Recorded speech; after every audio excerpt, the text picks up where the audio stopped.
बिस्मिल्लाहिर्रहमानिर्रहीम। कैसे हैं भैया आप लोग? रटना नहीं है, समझना है। Syntax book board matric chemistry chapter number 13 nitrogen and oxygen. और इसमें नाइट्रोजन सीरीज़ हमारी हो चुकी है, ऑक्सीजन सीरीज़ चल रही है। उसका पार्ट 3 हम करने जा रहे हैं। इसका नाम है हाइड्रोजन परऑक्साइड। हाइड्रोजन परऑक्साइड जिसका फॉर्मूला है H2O2। ठीक है। और इसमें हम क्या क्या चीज़ें देखेंगे ये मैं आपको बता देता हूँ। इसके अंदर हम 4 चीज़ें देखेंगे इसके हवाले से। इंट्रोडक्शन सबसे पहले, साथ साथ नोट करते रहिए। नंबर 2, इसमें हम जो है वो देखेंगे इसकी प्रिपरेशन। इसमें दोनों तरह की प्रिपरेशन देखेंगे, लेबॉर्ट्री प्रिपरेशन और लैब प्रिपरेशन। और तीसरे नंबर पर प्रॉपर्टीज़। इसमें दोनों किस्म की प्रॉपर्टीज़ देखेंगे, physical properties and chemical properties. और फाइनली इसके यूजेस देखेंगे। कॉपी पेंसिल ले लीजिए, फिर लेक्चर को नोट करना है और मुस्कुराते रहना है। सबसे पहले इंट्रोडक्शन। मेजर हाइड्राइड्स, बल्कि नहीं, इसको छोड़ें। इंट्रोडक्शन के अंदर सबसे पहले मैं आपको ये बताऊं कि हम ऑक्सीजन सीरीज़ जो है वो कर रहे हैं। यहाँ पर इंट्रोडक्शन की हेडिंग डालें आप लोग, और ये मेरी बातें ज़रा ध्यान से सुनें। अगर एलिमेंट और कंपाउंड का कॉन्सेप्ट क्लियर नहीं है तो परेशानी हो जाएगी। जी, पहले ही बता दूं, फिर आपकी पिक्चर जो है वो क्लियर नहीं। एलिमेंट क्या है, थिंग्स, ये भी चीज़ें हैं। कंपाउंड क्या है, ये भी चीज़ें हैं। मैं हमेशा कहता हूँ कि ज़मीन से आपको दूर नहीं लेके जाना चाहता जिस पे हम रहते हैं, जो कि हमारी धरती है, जिसको हम अर्थ कहते हैं या लैंड कहते हैं, जिस पे हम रहते हैं। यहाँ पर क्या है, चीज़ें ही चीज़ें हैं। 2 किस्मों की चीज़ें हैं, या तो लिविंग थिंग है या नॉन लिविंग थिंग है। ज़मीन पे मौजूद चीज़ों की क्लासिफिकेशन, इसकी दर्जाबंदी को समझना आपके लिए बेहद ज़रूरी है। हम कई तरह से क्लासिफाई कर सकते हैं चीज़ों को। ठीक है। ज़मीन पे जितनी भी चीज़ें हैं, ज़मीन के ऊपर, हवा में, ज़मीन के अंदर, मिट्टी में या पानी में, उनकी क्लासिफिकेशन को समझना बहुत ज़रूरी है अगर आप वाकई अच्छी केमिस्ट्री और दूसरे साइंस सब्जेक्ट्स को सीखना चाहते हैं। क्लासिफिकेशन मतलब उनकी क्लासें बना देना। तो 2 तरह से हम क्लासें बना सकते हैं आसान लफ्ज़ों में सारी चीज़ों की। या तो वो लिविंग थिंग है या नॉन लिविंग थिंग है, इसके अलावा तीसरी कोई चीज़ नहीं है। मानते हैं ना इस बात को? या तो लिविंग होगी या नॉन लिविंग होगी भाई, या तो जानदार होगी या बेजान होगी। ये पहली क्लासिफिकेशन है चीज़ों की। अब इन्हीं चीज़ों को एक और तरीके से क्लासिफाई कर लेते हैं। या तो चीज़ें सॉलिड फेज़ में हैं या लिक्विड फेज़ में हैं या गैस फेज़ में है, स्टेट में। इन हालतों में चीज़ें अवेलेबल हैं, या तो सॉलिड हैं या लिक्विड हैं या गैस हैं। मानते हैं ना इस बात को? ज़मीन के ऊपर, हवा में, पानी के अंदर, ज़मीन के नीचे। ठीक है। ये दूसरी तरह से क्लासिफिकेशन मैंने की थी। तीसरी तरह से क्लासिफिकेशन और सुन लीजिए, ज़मीन पर मौजूद चीज़ों की। इनविजिबल और विजिबल चीज़ें। वो चीज़ें जो कि आपको अपनी आँख से नज़र आ जाती हैं वो विजिबल चीज़ें हैं, जो कि आपको अपनी आँख से नज़र नहीं आती वो इनविजिबल चीज़ें हैं। समझ में आ गई बात आपको? ये एक और तरह से मैंने क्लासिफिकेशन कर लिया सारी चीज़ों को जो ज़मीन पर मौजूद हैं। 3 तरह से क्लासिफिकेशन मैंने कर दी। चौथी तरह से क्लासिफिकेशन हम और कर लेते हैं। ज़मीन पर जो चीज़ें मौजूद हैं, या तो वो एलिमेंट हैं, देखा सारी चीज़ों की बात कर रहा हूँ, या वो कंपाउंड हैं या वो मिक्सचर है। ज़मीन पर मौजूद जो है वो 90% चीज़ें मिक्सचर्स हैं। कंपाउंड जो हैं वो कितने हैं, वो 9% कंपाउंड हैं। ज़मीन पर जो चीज़ें मौजूद हैं ना, अगर परसेंटेज देखें ना, 100% में से 90% चीज़ें मिक्सचर्स हैं, 9% चीज़ें कंपाउंड हैं, और 1% चीज़ें जो है ना वो एलिमेंट हैं। ठीक है। अब यहाँ पर इसको ज़रा समझिए कि जब हम इसकी बात करते हैं, हाइड्रोजन परऑक्साइड की तो बात बाद में करेंगे ना, ये बेसिक कॉन्सेप्ट ज़रा समझना ज़रूरी। मिक्सचर क्या है? जिसमें आपने चीज़ों को मिक्स कर दिया। इसकी तरफ बाद में आते हैं, पहले एलिमेंट को ले लेते हैं। एलिमेंट वो चीज़ें जो कि प्योरली एक ही किस्म के एटम्स से मिलकर बनती हैं। 2 किस्म की हैं ये, आर्टिफिशियल एलिमेंट भी हैं और नेचुरल एलिमेंट भी हैं। नेचुरल एलिमेंट्स जो 92 हैं, तो ये वो चीज़ें हैं, इससे मत हटिएगा कि ये चीज़ें हैं, इसको ज़रा समझिए। ये चीज़ें हैं, आपके इर्द गिर्द बिखरी हुई चीज़ें, ज़मीन पर मौजूद चीज़ें, इन्हीं चीज़ों में से कुछ चीज़ें एलिमेंट कहलाती हैं। कौन सी चीज़ें एलिमेंट कहलाती हैं? जो कि प्योरली एक ही किस्म के एटम से मिलके बनती हैं। आयरन, लोहा, इसको ले लीजिए, उसके अंदर जितने एटम्स आपको नज़र आएंगे सारी एक ही नस्ल के होंगे, एक ही ख़ानदान के होंगे, एक ही जैसे होंगे, कोई दूसरी फैमिली के एटम्स उसमें नहीं होंगे। आयरन के ही एटम्स होंगे, हाइड्रोजन के एटम्स नहीं होंगे उसमें, ऑक्सीजन के एटम्स नहीं होंगे। समझ आ रही है बात आपको? तो ये आयरन जो लोहा आपके घरों में लगा हुआ है और जगह जगह आप इसको देखते हैं, ये क्या है भाई? ये एलिमेंट है। कंपाउंड क्या है? कंपाउंड वो चीज़ें हैं, चीज़ें, थिंग्स, ये भी चीज़ें हैं। वो चीज़ें जो कि एक से ज़्यादा किस्मों के एटम्स से मिलके बनती हैं या फिर एक से ज़्यादा किस्मों के एलिमेंट से मिलके बनती हैं। पानी को ले लीजिए, वाटर, दो किस्मों के एटम्स से मिलके बनता है, हाइड्रोजन और ऑक्सीजन। समझ में आ गई बात आपको? और मिक्सचर्स क्या है? मिक्सचर्स भी चीज़ें। इसमें आपने क्या किया हुआ है? आपने मिक्स किया हुआ है, या तो एलिमेंट्स को मिक्स कर दें, या कंपाउंड्स को मिक्स कर दें, या एलिमेंट और कंपाउंड को मिक्स कर दें। तीन तरह से आप मिक्सचर्स बना सकते हैं। या तो एलिमेंट्स को मिक्स कर दें, या एलिमेंट और कंपाउंड को मिक्स कर दें, या फिर कंपाउंड और कंपाउंड को मिक्स कर दें। तो ये मिक्सचर है। मिक्सचर्स के अंदर फ़र्क इनमें और इनमें फ़र्क ये है कि मिक्सचर के अंदर कोई केमिकल इंटरेक्शन नहीं होता, होता है लेकिन वैसा नहीं। ये बहुत तवील बात हो जाएगी, इसमें नहीं जाना चाहता मैं। लेकिन मिक्सचर का मतलब है मिक्स कर देना चीज़ों को, लेकिन मिक्स होने के बाद भी हर चीज़ अपनी इनफरादी हैसियत, इंडिविजुअल आइडेंटिटी जो है वो उसको बरकरार रखती है। मिसाल के तौर पर लोहा, आयरन है, आयरन के आप पीसीस कर लीजिए, आयरन को पाउडर फॉर्म में ले आइए। सल्फ़र है, वो भी सॉलिड है, उसको भी पोर्ट तो होता ही पाउडर फॉर्म में, और उसको पाउडर फॉर्म में ले आइए। दो पाउडर आप मिक्स कर दीजिए और तो एक तीसरे किस्म का पाउडर आपके सामने बन जाएगा। ये मिक्सचर है। इस पाउडर के अंदर अब भी सल्फ़र जो है वो अपनी इंडिविजुअल आइडेंटिटी, इनफरादी हैसियत के साथ मौजूद है। उसने कोई आयरन के पार्टिकल्स के साथ इंटरेक्ट नहीं किया, और ना ही आयरन के पार्टिकल्स ने सल्फ़र के पार्टिकल्स के साथ कोई इंटरेक्ट हुआ। ना तो यहाँ इलेक्ट्रॉन्स का लेन देन हुआ, ना इलेक्ट्रॉन्स की शेयरिंग हुई, ना केमिकल बॉन्ड बना, कुछ भी नहीं बना। ये मिक्सचर है, इसको मिक्सचर कहते हैं। ये दो एलिमेंट का मिक्सचर है, एक सल्फ़र और दूसरा आयरन। इसी तरह आप एक एलिमेंट और एक कंपाउंड को मिक्स कर दीजिए। पानी के अंदर नमक को मिला लीजिए, दोनों कंपाउंड है, मिक्सचर बन गया जो सॉल्यूशन कहलाता है। बात समझ आ रही है?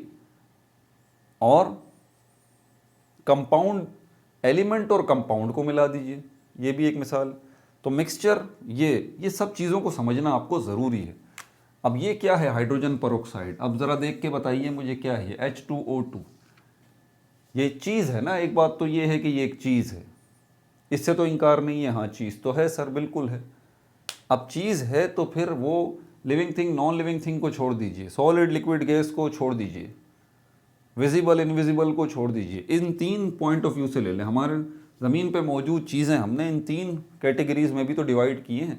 या तो ये हाइड्रोजन परऑक्साइड मिक्सचर है, या फिर ये कंपाउंड है, या ये एलिमेंट है। अब डेफिनेशन मैंने बताई है तो देख लीजिए, ये कंपाउंड है। किसका कंपाउंड है ये देख लीजिए? हाइड्रोजन और ऑक्सीजन। आप इसको हाइड्रोजन का कंपाउंड भी कह सकते हैं, आप इसको ऑक्सीजन का कंपाउंड भी कह सकते हैं, इसका नाम रखने के लिए।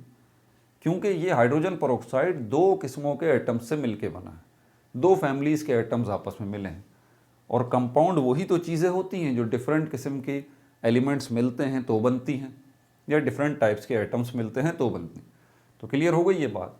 क्योंकि ये ऑक्सीजन सीरीज़ चल रही है, इसका पार्ट 3 चल रहा है, इसीलिए हाइड्रोजन परऑक्साइड के अंदर ऑक्सीजन मौजूद है। यही हमारा टारगेट है, इसी का इंट्रोडक्शन हम देखने जा रहे हैं। ठीक है भाई? तो हाइड्रोजन परऑक्साइड क्या है? एक कंपाउंड है। मिटा दूँ इसको?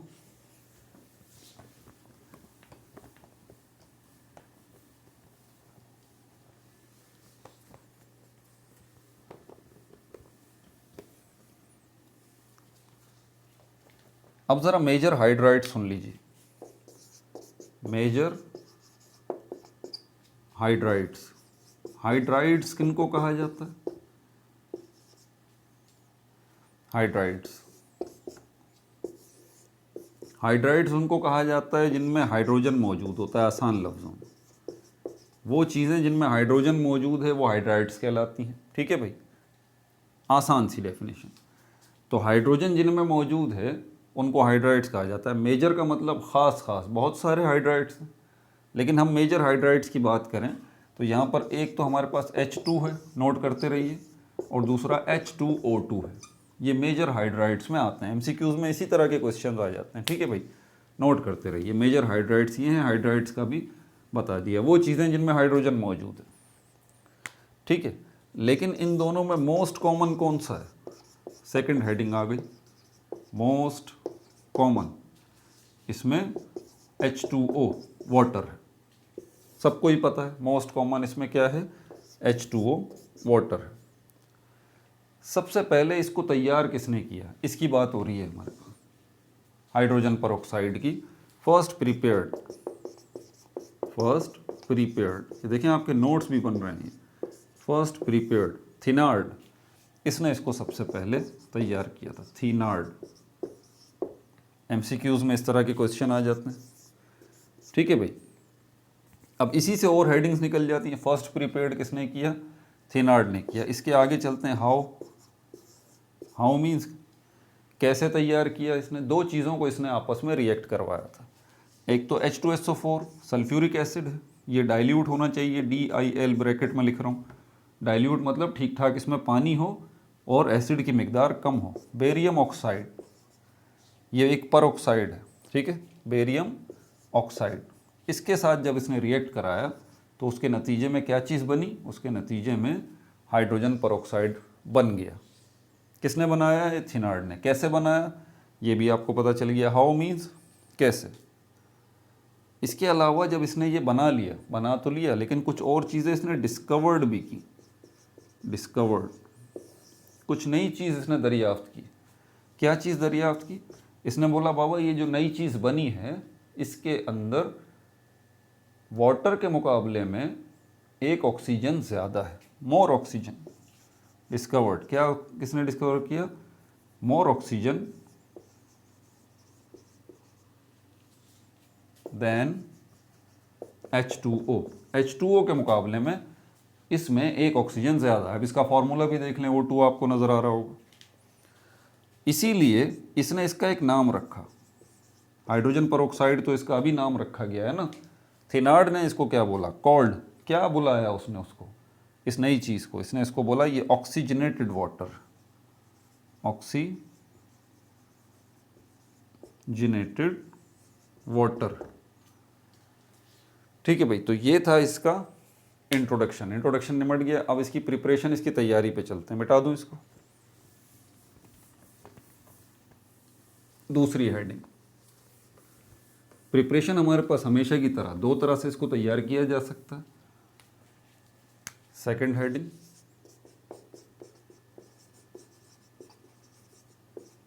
प्रिपरेशन, इसकी तैयारी दो तरह से होती है, लैब में और इंडस्ट्रियल लेवल पे। इंडस्ट्रियल लेवल पे मतलब इंडस्ट्रीज़ में, कारखानों में, फैक्ट्रियों में। इसी को हम कहते हैं कमर्शियल लेवल पे, ख़रीदो फरोख्त पॉइंट ऑफ व्यू से, ठीक है।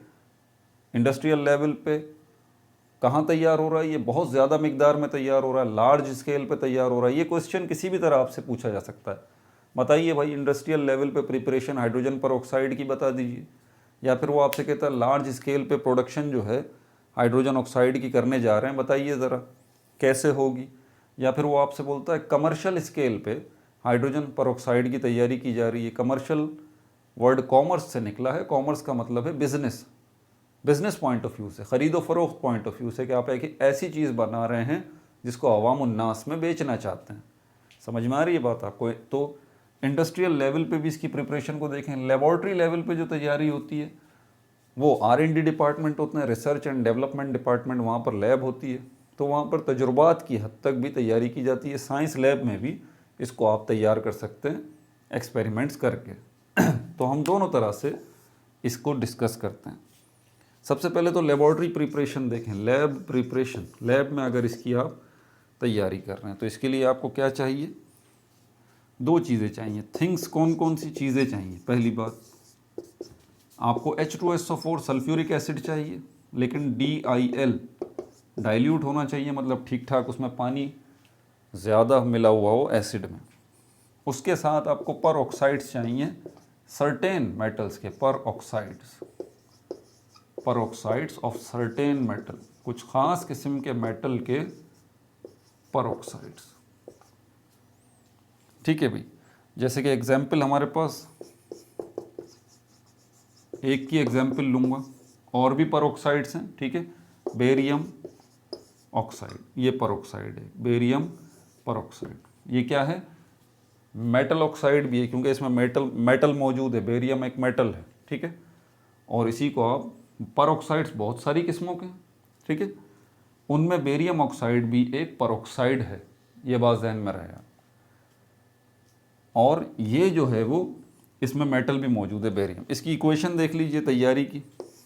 इक्वेशन कौन कौन सी है? H2SO4 डाइल्यूट होना चाहिए, और बेरियम ऑक्साइड, ये याद रहे ये H2SO4 लिक्विड है, ये सॉलिड है। आपने क्या करना है, इसका पाउडर बना लें और ये लिक्विड इसके ऊपर डाल दें, मिक्स कर दें इनको, इसका पाउडर बना लें, और ये लिक्विड है H2SO4 तेज़ाब है, इसको मिक्स कर दें, तो इसके नतीजे में जो चीज़ बनेगी वो भी लिक्विड ही होगी।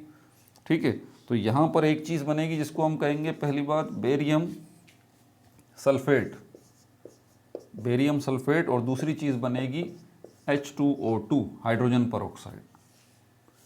ठीक है, ये बर्तन है, इसमें आपने H2SO4 पहले डाला, डाइल्यूट है वो डाल दिया, डाइल्यूट का मतलब पानी में मिक्सचर हुआ हुआ इसका, और इसी में आपने बेरियम ऑक्साइड को भी डाल दिया। पानी की क्वालिटी क्या है? पानी जो है वो पोलर नेचर रखता है, मतलब ये कि पानी के मॉलिक्यूल्स दूसरे मॉलिक्यूल्स को तोड़ फोड़ देते हैं। तो ये पानी में ऑलरेडी जो एसिड मौजूद है, तो एसिड इस शक्ल में नहीं होगा, बल्कि एसिड इस शक्ल में होगा, हाइड्रोजन आइंस की शक्ल में और सल्फेट आइंस की शक्ल में। समझ में आ रही है बात? क्योंकि पानी जो है उसका काम ही है तोड़ फोड़ देगा, जो भी चीज़ उसमें डाली जाएगी उसको आयनाइज कर देगा, तोड़ देगा, अलग अलग कर देगा। तो H2SO4 भी इस शक्ल में होगा। बेरियम ऑक्साइड जब इसमें डाला जाएगा, इसी डाइल्यूट H2SO4 में, यानी कि पानी मिले H2SO4 में बेरियम ऑक्साइड डाला जाएगा, या बेरियम ऑक्साइड को भी तोड़ देगा, आयनाइज कर देगा। समझ में आ गई बात? और उसके नतीजे में क्या होगा कि इसके अंदर फिर H2SO4 नहीं मिलेगा आपको, और ना ही आपको थोड़ी देर बाद बेरियम ऑक्साइड मिलेगा, बल्कि इसके अंदर आपको H2O2 ये बन जाएगा इसके अंदर, और दूसरी क्या चीज़ बन जाएगी? बेरियम सल्फेट, ये बन जाएगा बेरियम सल्फेट। ये दोनों चीज़ें किसके अंदर बनी है मत भूलिएगा, पानी के अंदर बनी है। और पानी कहाँ से आया? H2SO4 में पानी मिक्स था, ये वही पानी है। अब ये जो है ये तो सॉल्यूबल है पानी के अंदर, H2O2, ये क्या है? H2O2 सॉल्यूबल है। सॉल्यूबल का मतलब ये डिज़ोल्व हो जाएगा पानी में। क्या हो जाएगा? डिज़ोल्व हो जाएगा। जैसे आपने पानी लिया और उसके अंदर NaCl सोडियम क्लोराइड मिक्स किया है, तो ये भी सॉल्यूबल है, ये भी डिज़ोल्व हो जाएगा। आसान लफ्ज़ों में गायब हो जाएगा, डिसअपियर हो जाएगा थोड़ी देर बाद। कॉमन एक्सपेरिमेंट है, घर पे कर लें, आपको नज़र आ जाएगा। भाई पानी लीजिए, थोड़ा सा नमक मिलाइए, हिलाएं, देखें नमक गायब हो जाएगा, नमक डिज़ोल्व हो गया, गायब हो गया। तो इसी तरह ये H2O2 हाइड्रोजन परऑक्साइड पानी में डिज़ोल्व हो जाएगा, सॉल्यूबल है, ये उसमें गायब हो जाएगा, पानी में मिक्स हो जाएगा। लेकिन ये जो बेरियम सल्फेट है ये इनसॉल्यूबल है, इसको ज़रा समझिएगा, ये इनसॉल्यूबल है। इनसॉल्यूबल की पानी में मिसाल ऐसी है जैसे पानी लिया आपने, एक चम्मच उसमें ऑयल डाल दिया, सरसों का तेल ले लें, वो मिक्स करने की कोशिश करें, आप चम्मच घुमाते रहें सारी ज़िंदगी, कुछ भी नहीं होगा, वो तेल आपको पानी में ऊपर ही घूमता हुआ ही नज़र आएगा। वक्ती तौर पे ऐसा लगेगा जैसे आपने मिक्स कर दिया, डिज़ोल्व हो गया, लेकिन ऐसा कुछ भी नहीं होगा। आप उसको शेक करना बंद करें, थोड़ी देर बाद आपको दोबारा क्या नज़र आएगा? दोबारा आपको ऊपर ही तेल जो है वो ऑयल तैरता हुआ नज़र आ जाएगा, क्योंकि इनसॉल्यूबल है भाई। समझ में आ रही है बात? तो इसी तरह बेरियम सल्फेट भी इनसॉल्यूबल है, ये बनेगा तो पानी के अंदर, लेकिन बनने के बाद पानी के अंदर ये रुकेगा नहीं, पानी में से बाहर आ जाएगा। और पानी में से बाहर आ जाएगा तो आसानी से आप एक कपड़ा लीजिए, और ये कपड़ा सब उसके अंदर कपड़े में डालें, ठीक है, क्योंकि ये बेरियम सल्फेट सॉलिड है तो ये छन जाएगा। जैसे चाय छाननी नहीं होती, चाय को छानते हैं, पत्ती ऊपर रह जाती है, चाय नीचे आ जाती है, फिल्टर करना जिसको कहते हैं, छानना। तो इस सोल्यूशन को आप छान लीजिए, बेरियम सल्फेट जो है वो कपड़े पे ऊपर ही रह जाएगा, और ये H2O2 क्योंकि डिज़ोल्व हो चुका है पानी में, तो ये दूसरी साइड पे निकल जाएगा छन के, और इस तरह से ये फिल्टर आउट हो जाएगा बेरियम सल्फेट। ठीक है भाई, तो ये क्या है, ये हमारे पास लेबॉर्ट्री प्रिपरेशन थी। इस तरह आपने क्या बना लिया, आपने हाइड्रोजन परऑक्साइड बना लिया लैब में। अब इंडस्ट्रियल लेवल पे इसकी तैयारी देखने, मिटा दूं।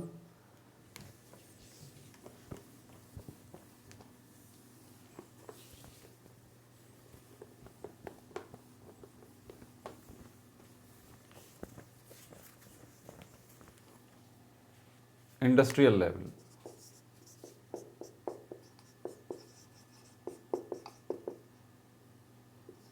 इंडस्ट्रियल लेवल, इस पे आपको तैयार करना है। तो इसके मेथड का नाम क्या है, सबसे पहले तरीका, मेथड मतलब तरीका।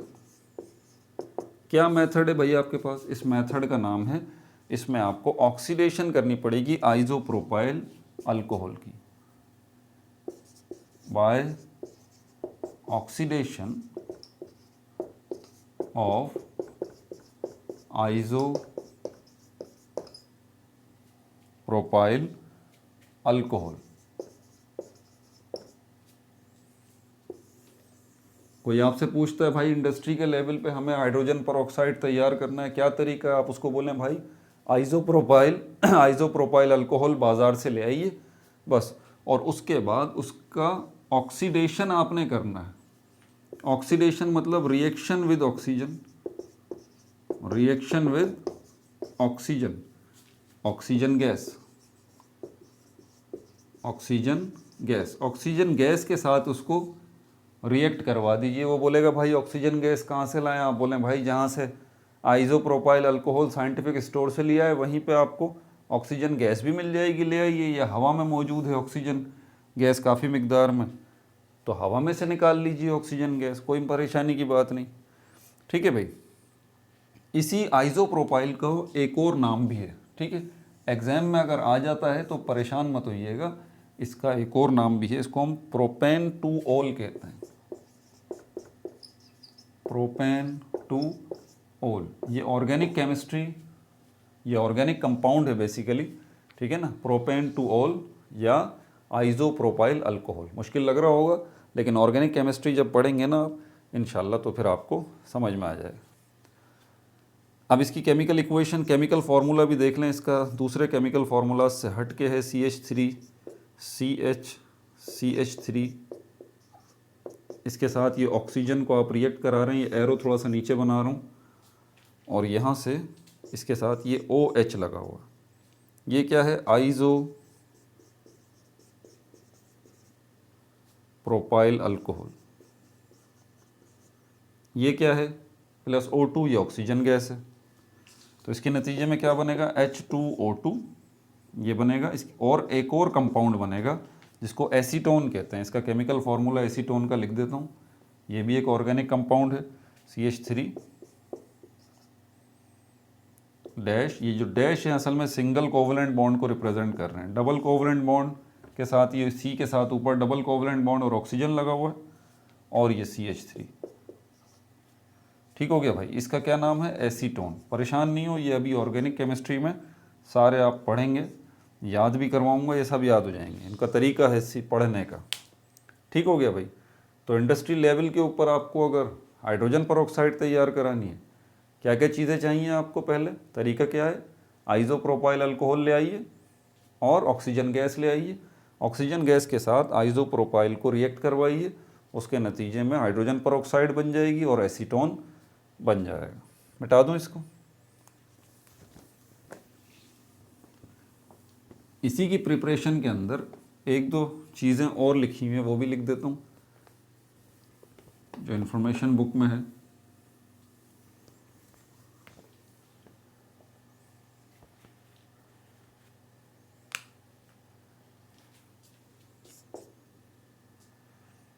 एक बात का ख्याल रखें, ये हाइड्रोजन परऑक्साइड जो है इसका एक प्रॉब्लम है कि इसमें वाटर मिक्स होता है। जैसे एसिड्स मैंने आपको बताया ना, एसिड्स जो हैं वो तेज़ाब जो हैं वो किस में रखे जाते हैं, वो पानी में मिक्स करके रखे जाते हैं। जैसे कि H2SO4 बाज़ार से ले आइए सल्फ्यूरिक एसिड, तो वो आपसे पूछेगा भाई कौन सी कंसंट्रेशन का आपको चाहिए H2SO4, क्योंकि एसिड्स पानी में मिक्स करके रखे जाते हैं। अब जितना ज़्यादा एसिड होगा कम पानी होगा, वो गाढ़ा एसिड कहलाएगा, उसको कहेंगे कंसंट्रेटेड एसिड। और जितना कम एसिड होगा ज़्यादा पानी होगा, उसको कहेंगे डाइल्यूट एसिड, यानी कि पतला एसिड। आसान सी बात है। तो वो शॉपकीपर आपसे यही पूछेगा, समझ में आ रही है बात। तो और कीमत को देखें तो कंसंट्रेटेड एसिड क्योंकि गाढ़ा है, उसमें मिकदार ज़्यादा है, पानी की मिकदार कम है, एसिड की मिकदार ज़्यादा है, तो उसके पैसे ज़्यादा होंगे। डाइल्यूट एसिड होगा, उसके पैसे कम होंगे। बिल्कुल इसी तरह हमारे पास ये जो हाइड्रोजन, ये परऑक्साइड है, हाइड्रोजन परऑक्साइड, ये पानी के साथ मिक्स होता है, ठीक है। बल्कि ये कहना ज़्यादा मुनासिब होगा कि ये जो है वो पानी में कन्वर्ट हो जाता है जी। एक ऑक्सीजन का ही तो फ़र्क है ना, तो ये मिक्सचर का सिस्टम बन जाता है। तो ये बता रहा है कि अगर आपको H2O2 की अच्छी कंसंट्रेशन चाहिए, गुड कंसंट्रेशन कि अच्छी मिकदार में, यानी कि आप ये समझेंगे जो H2O2 हाइड्रोजन परऑक्साइड आप बाज़ार से ला रहे हैं वो 99% उसके अंदर H2O2 ही हो, और आप ऐसा ही H2O2 हाइड्रोजन परऑक्साइड लैब में तैयार करना चाहते हैं या इंडस्ट्री के लेवल पर तैयार करना चाहते हैं, तो ऑब्वियस सी बात है इसको पानी को आपको निकालना पड़ेगा इसके अंदर से। कैसे निकालेंगे? बॉयल करके भाई, आसान सी तरकीब है। 100 डिग्री सेंटीग्रेड जब इसका टेम्परेचर पहुंचेगा तो इसमें से पानी जो है वो निकलना शुरू हो जाएगा।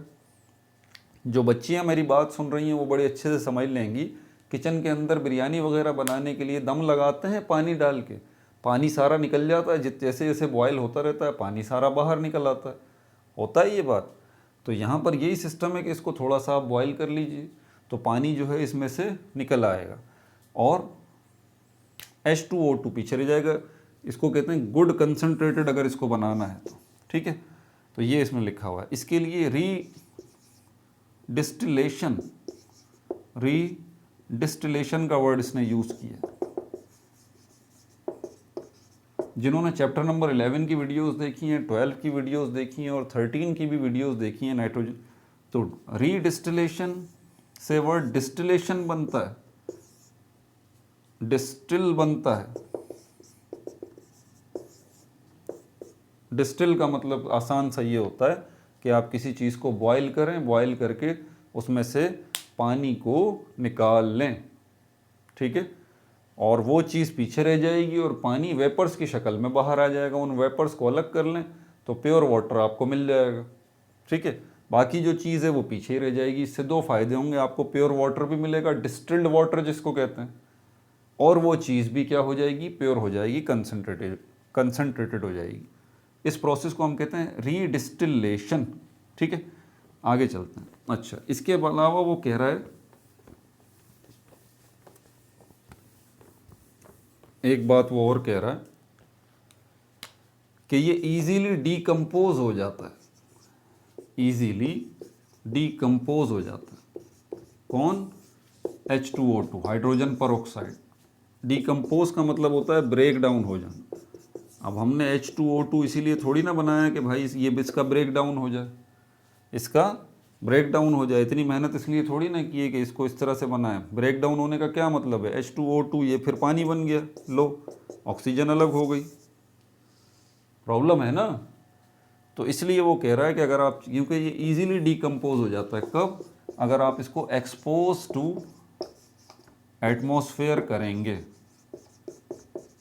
क्यों भाई? एटमॉस्फेयर में एक्सपोज का मतलब है कि अगर आप इसको खुली फिजा में रखेंगे तो एटमॉस्फेयर में क्या चीज़ है भाई? अगर इसको खुली फिजा में एक्सपोज किया जाए, जाहिर कर दिया जाए, तो क्या है एटमॉस्फेयर में? एटमॉस्फेयर में लाइट मौजूद है, सनलाइट मौजूद है, कोई सी भी लाइट मौजूद है। जब लाइट इसके ऊपर पड़ेगी तो क्या होगा, इसकी डीकम्पोजिशन शुरू हो जाएगी, ब्रेकडाउन शुरू हो जाएगा, ये पोजीशन हो जाएगी जिसको हम कहेंगे भाई ये ख़राब होना शुरू हो गया, ये ख़राब होना शुरू हो गया। इसलिए अब क्या करें, ऐसी बोतलों में रखें जो कि डार्क कलर की हैं, डार्क कलर की हैं, ठीक है, या फिर एल्युमिनियम के कंटेनर में रखें।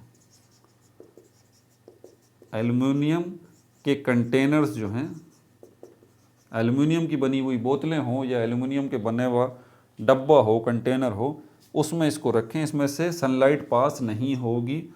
या डार्क बॉटल्स हों। मुझे बचपन में ये बात नहीं पता थी कि ये दवाएं की बोतलें काली क्यों होती हैं। अब बात समझ में आई है इसको पढ़ने के बाद कि दवाओं की जो बोतलें होती हैं उनको ब्लैक कलर के शीशे में बनाया जाता है।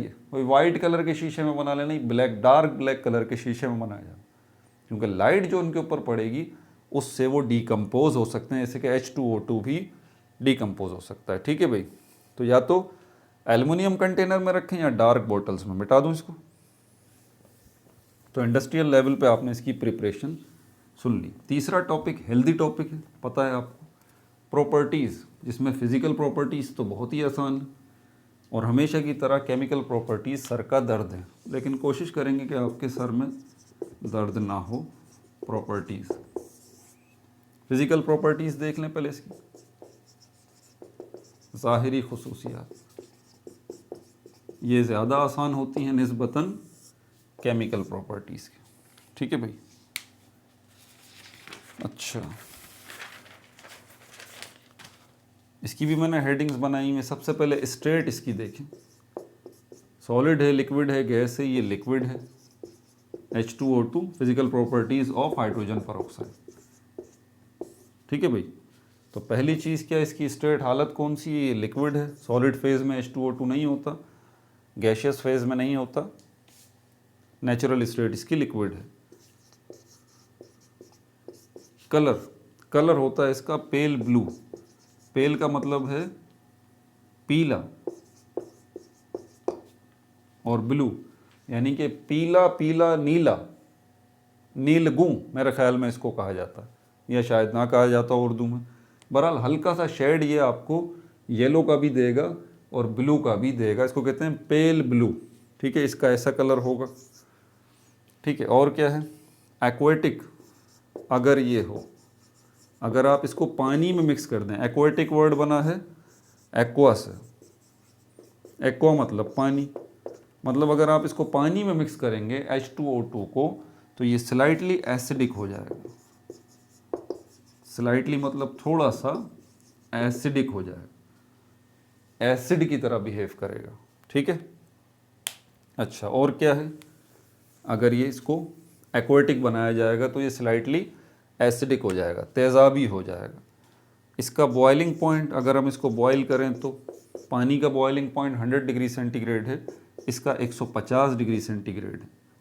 पानी का फ्रीजिंग पॉइंट 0 डिग्री सेंटीग्रेड है, यानी कि इसका बॉइलिंग पॉइंट पानी से ज़्यादा है, लेकिन इंटरेस्टिंग बात यह है कि इसका फ्रीजिंग पॉइंट पानी से कम है, पानी का ज़्यादा है।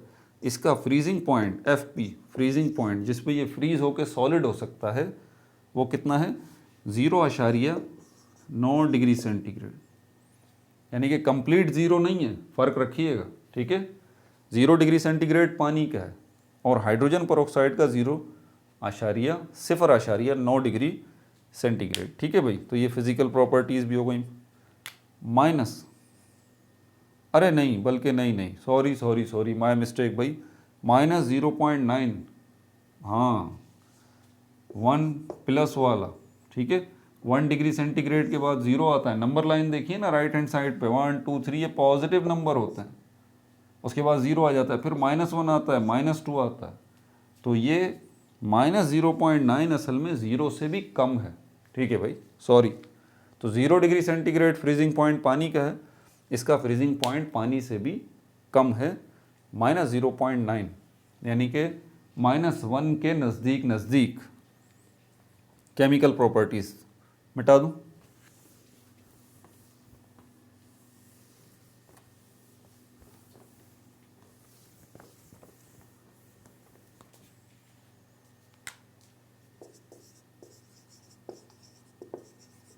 केमिकल, इसकी केमिकल प्रॉपर्टीज़ को समझने के लिए इसको 3 हेडिंग्स में हम डिवाइड कर लेते हैं, ठीक है, ताकि आपको इजीली समझ में आ जाए। अगर इसको ओपन एयर में रख देते हैं, खुले एटमॉस्फेयर में रख देते हैं, तो क्या होगा, और ऑक्सीडाइजिंग एजेंट की हैसियत से इसकी केमिकल प्रॉपर्टीज़, ऑक्सीडाइजिंग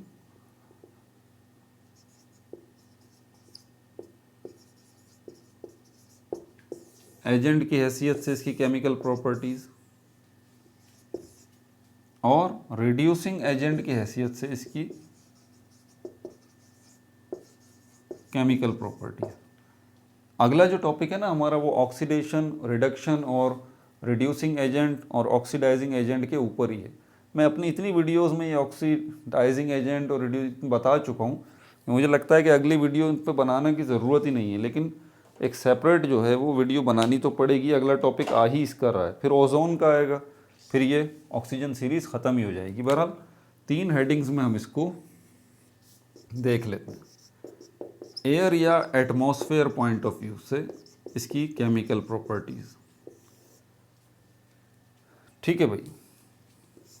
क्या होगा ये, अगर आप इसको एक्सपोज कर देंगे, पहले ही बताया मैंने, अगर आप एक्सपोज करेंगे इसको, एक्सपोज मतलब जाहिर कर देंगे आप इसको, सामने रख देंगे आप इसके एयर के या एटमॉस्फेयर के, तो क्या होगा, डीकम्पोजिशन शुरू हो जाएगी इसकी, डीकम्पोजिशन शुरू हो जाएगी इसकी। और उसकी केमिकल इक्वेशन ये रही 2H2O2, ठीक है, ऊपर लिखा हुआ है एक्सपोजर,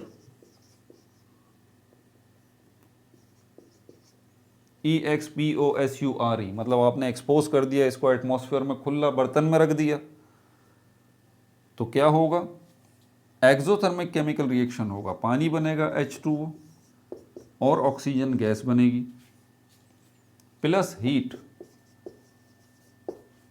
हीट निकलेगी इसमें से, इसको हम कहते हैं एक्सोथर्मिक केमिकल रिएक्शन, ठीक है, जिसमें से हीट जो है वो रिलीज हो, तो ये होगा, ठीक है।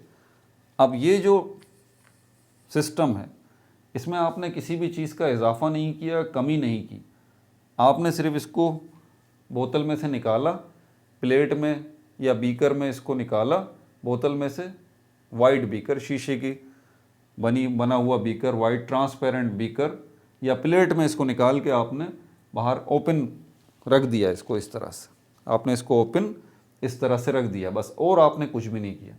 इस पर सनलाइट पड़ती रहेगी या लाइट पड़ती रहेगी या एयर या एटमॉस्फेयर में ये आ जाएगा, तो ख़ुद ब खुद इसमें जो है वो क्या होगा, ये वाटर बनना शुरू हो जाएगा और ऑक्सीजन गैस जो है वो बनना शुरू हो जाएगी, और प्लेट जो है वो गर्म होना शुरू हो जाएगी हल्की हल्की सी। तो इससे आपको पता लग जाएगा कि भाई ये एक्सोथर्मिक रिएक्शन हो रहा है, क्योंकि बर्तन गर्म हो रहा है। इस केमिकल रिएक्शन को आप इंक्रीज भी करवा सकते हैं, इंक्रीज रेट, यानी कि ये तो अपने नॉर्मल रफ्तार से हो ही रहा है, आप चाहते हैं यार कौन इतनी देर इंतज़ार करे, इसकी रफ्तार थोड़ी बढ़ा दी जाए, तो इसके लिए फिर आप क्या करेंगे, इंक्रीज रेट मतलब इसकी रफ्तार आप बढ़ाना चाहते हैं, तो एक कैटलिस्ट इसमें डाल दीजिए। कैटलिस्ट वो चीज़ें होती हैं जो केमिकल रिएक्शन में केमिकल्स का हिस्सा नहीं बनती, सिर्फ उनकी रफ्तार को बढ़ा देती हैं, ठीक है। तो आप चाहते हैं कि ये डीकम्पोजिशन जो है वो इंक्रीज़ हो जाए, तो आप एक कैटलिस्ट मैंगनीज ऑक्साइड इसमें डाल दीजिए। ये MCQs में क्वेश्चंस आ जाते हैं, मैंगनीज डाइऑक्साइड MnO2, ये कैटलिस्ट के तौर पे आप इसमें डाल दीजिए, तो इसका डीकम्पोजिशन रेट जो है, टूटने फूटने का जो अमल है उसकी रफ्तार वो बढ़ जाएगी। और अगर आप चाहते हैं कि इसके टूटने फूटने की रफ्तार, डीकम्पोजिशन रेट जो है वो बढ़े ना, बल्कि घट जाए, कम हो जाए, तो फिर आप क्या करें, इसमें ग्लिसरीन ऐड कर दीजिए। ग्लिसरीन, यही छोटी छोटी चीज़ें एंट्री टेस्ट में MCQs में पूछ ली जाती हैं, ग्लिसरीन आप ऐड कर दीजिए, तो फिर इसकी डीकम्पोजिशन रेट जो है वो स्लो हो जाएगा, डिक्रीज़ हो जाएगा, ठीक है भाई। और क्या है इसके अंदर, तो ये हमने देख लिया कि एयर के साथ तो ये सारे मामलात थे एटमॉस्फेयर में जब आपने कर दिए। ऑक्सीडाइजिंग एजेंट के तौर पे इसको मिटा दूं,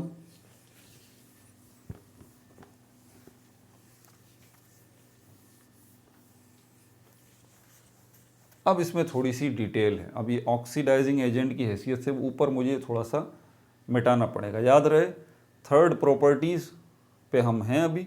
फिज़िकल प्रॉपर्टीज़ डिस्कस हो चुकी, केमिकल प्रॉपर्टीज़ का भी एक टॉपिक डिस्कस हो चुका, दूसरा और तीसरा टॉपिक बड़े हैं, इसलिए मैं ज़रा इसको मिटा दूं, फिर आखिर में यूजेस देखेंगे। मिटा दूं ताकि स्पेस थोड़ा सा बन जाए। नंबर 2, ऑक्सीडाइजिंग एजेंट की हैसियत से, ऑक्सीडाइजिंग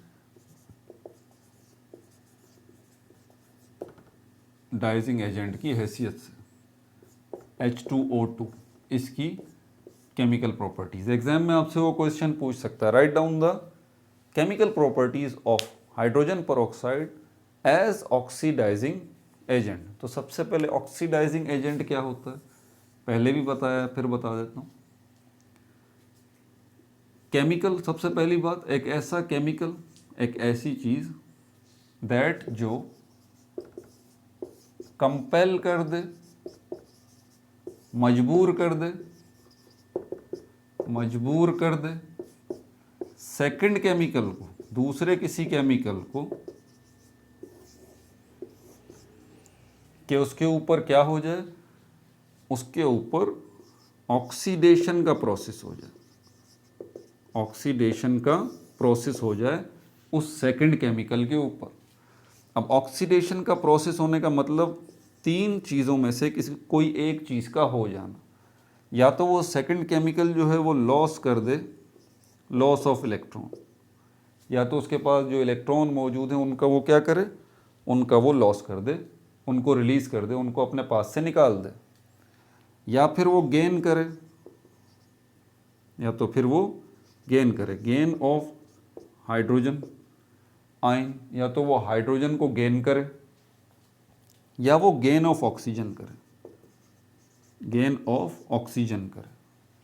इन तीन में से अगर कोई एक भी प्रोसेस किसी केमिकल के साथ होता है, या तो वो अपने पास से इलेक्ट्रॉन को लॉस कर दे, या वो अपने पास जो है वो कोई कहीं से उसके पास हाइड्रोजन आ रहा है वो उसको ले ले, या कहीं से ऑक्सीजन आ रही है उसको ले ले, तो हम कहेंगे कि इस केमिकल के ऊपर, इस चीज़ के ऊपर, इस कंपाउंड के ऊपर क्या हो गया, ऑक्सीडेशन का प्रोसेस हो गया, या सिंपली ऑक्सीडेशन हो गया। ये करवाने के लिए कि सेकंड केमिकल इन तीनों में से कोई एक काम करे, तो ये खुद अपनी मर्जी से नहीं करेगा, इसको कंपेल किया जाएगा, इसको मजबूर करेगा कौन, एक पहला केमिकल। इसी मुनासिबत से उस पहले केमिकल को हम कहेंगे ऑक्सीडाइजिंग एजेंट।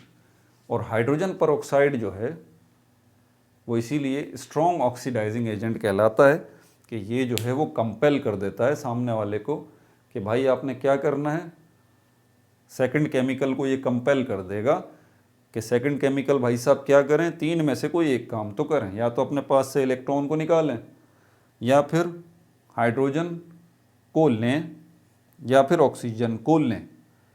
अब हाइड्रोजन पेरोक्साइड के पास हाइड्रोजन भी है, ऑक्सीजन भी है, दोनों चीज़ें मौजूद हैं, तो ये हाइड्रोजन को भी इस सेकंड केमिकल को दे सकते हैं और ऑक्सीजन भी सेकंड केमिकल को दे सकता है, कौन, हाइड्रोजन पेरोक्साइड। जाहिर सी बात है ये सिर्फ कंपेल थोड़ी ना करेगा, कंपेल करके, मजबूर करके, ये दो काम तो हमें वैसे ही नज़र आ रहे हैं कि ये हाइड्रोजन भी दे सकता है इसको सेकंड केमिकल को, और ऑक्सीजन भी दे सकता है, ठीक है, इसीलिए कहा जाता है। और ऐसी चीज़ को हम कहते हैं ऑक्सीडाइजिंग एजेंट। तो हाइड्रोजन पेरोक्साइड जो है स्ट्रॉन्ग ऑक्सीडाइजिंग एजेंट, ठीक है भाई। मुश्किल कॉन्सेप्ट है, तफसील तो अगली वीडियो में देखेंगे जिस पे हम इस पे बात करेंगे। तो ये ऑक्सीडाइजिंग एजेंट वाली बात मैंने आपको बता दी।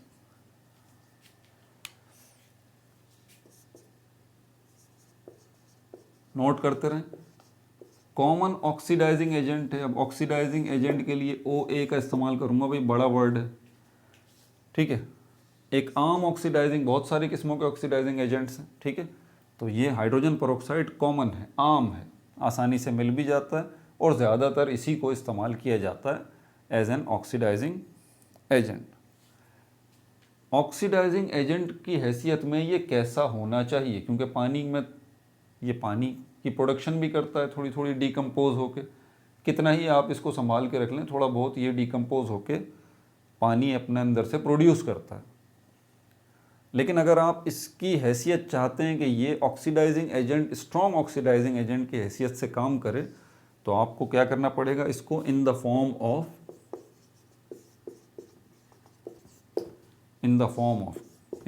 ऑफ का मतलब आपको इसको किस शक्ल में लाना पड़ेगा, इन द फॉर्म ऑफ, आपको इसको एक्वस बनाना पड़ेगा, इसमें पानी मिक्स करना पड़ेगा और इसकी मिकदार को कितना रखना पड़ेगा, सिर्फ 3% H2O2,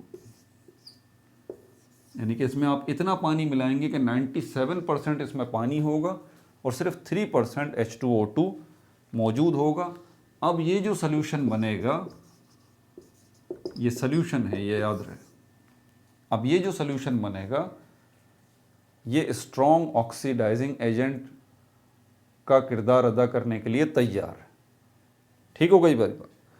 अच्छा, एडवांटेज ओवर, फिर मैंने एक हेडिंग बनाई है एडवांटेज ओवर। एडवांटेज का मतलब होता है फ़ायदा, दूसरे ऑक्सीडाइजिंग एजेंट भी हैं, आखिर इसी को क्यों इस्तेमाल किया जाए, क्यों इतना ये कॉमन है advantage over other oxidising agent.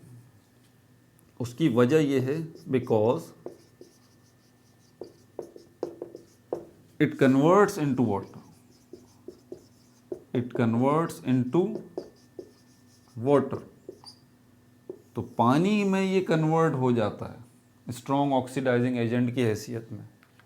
ठीक है, पानी बहुत ज़्यादा होता है ना, तो उससे ज़्यादा नुकसान नहीं है। ठीक है, इसीलिए ये है। अच्छा, दो काम ये करता है, स्ट्रॉन्ग ऑक्सीडाइजिंग एजेंट तो है, वाई स्ट्रॉन्ग ऑक्सीडाइजिंग एजेंट क्यों, वाई स्ट्रॉन्ग। देखिए ये छोटे छोटे सवाल एग्जाम में आपसे पूछे जा सकते हैं। पूछ लें भाई ऑक्सीडाइजिंग एजेंट तो है hydrogen peroxide, strong oxidising agent क्यों है, वाई स्ट्रॉन्ग, क्योंकि ये दो काम करता है। जो भी ऑक्सीडाइजिंग एजेंट जो ये दो काम करता हो, या तो डोनेट करे ऑक्सीजन को, डोनेट ऑक्सीजन को ये डोनेट करे, ऑक्सीजन दे, या फिर ये एक्सेप्ट करे इलेक्ट्रॉन को, एक्सेप्ट इलेक्ट्रॉन। हाइड्रोजन परऑक्साइड जो है स्ट्रॉन्ग ऑक्सीडाइजिंग एजेंट क्यों है, क्योंकि ये दोनों काम बअहसन खूबी कर सकता है। न सिर्फ ये ऑक्सीजन दे सकता है, बल्कि ये किसी से इलेक्ट्रॉन ले भी सकता है, दोनों काम कर सकता है। याद है ना, हमने ऑक्सीडाइजिंग एजेंट का किरदार क्या देखा था कि वो कंपेल करेगा दूसरे केमिकल को कि वो इलेक्ट्रॉन को रिलीज़ करे, इलेक्ट्रॉन का लॉस करे। तो इलेक्ट्रॉन का लॉस तो करवा लेगा, दूसरे केमिकल ने इलेक्ट्रॉन निकाल भी दिया अपने पास से, तो वो इलेक्ट्रॉन लेगा कौन, यही लेगा ना भाई। तो इसमें इतनी गुंजाइश होनी चाहिए कि अगर ये किसी दूसरे केमिकल का इलेक्ट्रॉन लॉस करवा रहा है, तो उसको लॉस होने के बाद आएगा इसी के पास। ठीक है, तो ये एक्सेप्ट इलेक्ट्रॉन, ये इलेक्ट्रॉन को एक्सेप्ट भी कर सकता है, डोनेट ऑक्सीजन, और ये ऑक्सीजन को डोनेट भी कर सकता है। क्यों, याद करें, स्ट्रॉन्ग ऑक्सीडाइजिंग एजेंट का क्या बताया था, दूसरे केमिकल को कंपेल करेगा कि वो क्या करे, वो ऑक्सीजन को गेन करे, ले, तो उसको ऑक्सीजन दूसरे वाले को देगा कौन, ये देगा। दोनों क्वालिटीज़ हैं इसके पास, इसीलिए ये स्ट्रॉन्ग है। ठीक है भाई, ये भी हो गया। अब डोनेट, इसकी दोनों इक्वेशंस देख लेते हैं। जब ये ऑक्सीजन को डोनेट करेगा, इस केस में इसकी इक्वेशन क्या है हमारे पास, H2O2। ठीक है, वाटर बनेगा प्लस ऑक्सीजन बनेगी। ये क्या है, एटॉमिक ऑक्सीजन। जी, इस बात का ध्यान रहे, ये देखें, ये ऑक्सीजन जो है एटॉमिक ऑक्सीजन है। अच्छा, अगर ये एक्सेप्टर ऑफ इलेक्ट्रॉन के तौर पर काम करेगा, इलेक्ट्रॉन एक्सेप्टर के तौर, इलेक्ट्रॉन एक्सेप्टर के तौर पर अगर ये काम करता है, तो हमारे पास इसकी इक्वेशन ये रही, H2O2 प्लस 2 हाइड्रोजन आइंस जो हैं इसको चाहिए ये काम करने के लिए H2O2 को, कि वो इलेक्ट्रॉन को एक्सेप्ट करे, तो उसके लिए उसको 2 हाइड्रोजन के आइंस चाहिए। ठीक है, और ये 2 इलेक्ट्रॉन ये आ गए, 2e के ऊपर ये माइनस,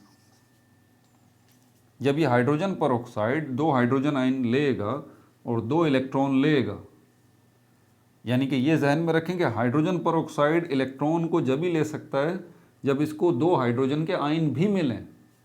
अब 2 हाइड्रोजन के आयन कहाँ से पैदा होंगे भाई, सोचने की बात है, अभी बताता हूँ, परेशान नहीं हो। तो H2O2 इलेक्ट्रॉन्स को जब एक्सेप्ट करेगा जब 2 हाइड्रोजन के आयन भी होने चाहिए, तब ये उसको एक्सेप्ट करेगा और उससे बनेगा क्या, उससे 2 मोल जो हैं या 2 मॉलिक्यूल वाटर के बन जाएंगे।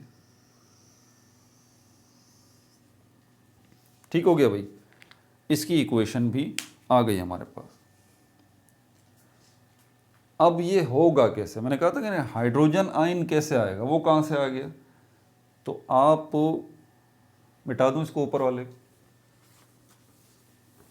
ये सारा काम जो कराएंगे तो उसमें थोड़ा सा एसिड डाल दीजिए भाई, बड़ी आसान सी मिसाल, थोड़ा सा एसिड डाल दीजिए। ये एक बर्तन है ना जिसमें वो दूसरी चीज़ मौजूद है जिसको आपने क्या करना है, इलेक्ट्रॉन उसमें से निकालने हैं। ठीक है, मिसाल के तौर पर H2O2 या आपने डाल दिया पानी के अंदर मिक्स करके, 3% है ना ये सिर्फ, और दूसरी वो चीज़ भी डाल दी, दूसरी चीज़ को मैं X कह देता हूँ, इसमें से इलेक्ट्रॉन निकालने हैं इसने, ये इलेक्ट्रॉन इसमें से निकला, लेकिन ये इसको इलेक्ट्रॉन को लेगा नहीं जब तक कि हाइड्रोजन के आयन मौजूद ना हो। तो कैसा करें भाई, इस सॉल्यूशन के अंदर आप थोड़ा सा एसिड डाल दीजिए, मिसाल के तौर पर H2SO4, थोड़ा सा एसिड डाल दें। आपको पता है ना एसिड जो है वो क्या करता है, हाइड्रोजन आयन प्रोड्यूस करता है, हाइड्रोजन आयन प्रोड्यूस करता है। तो ये एसिड जो डालेंगे इससे हाइड्रोजन आयन प्रोड्यूस होंगे, ये हाइड्रोजन आयन इसके पास जाएंगे और ये इलेक्ट्रॉन जो निकले हैं ये जाएंगे, तब ये इसको एक्सेप्ट करके क्या बनाएगा, ये इक्वेशन पानी बनाएगा। ठीक हो गई। सम एग्जाम्पल्स, और भी एग्जाम्पल्स हैं, मिटाऊं इसको,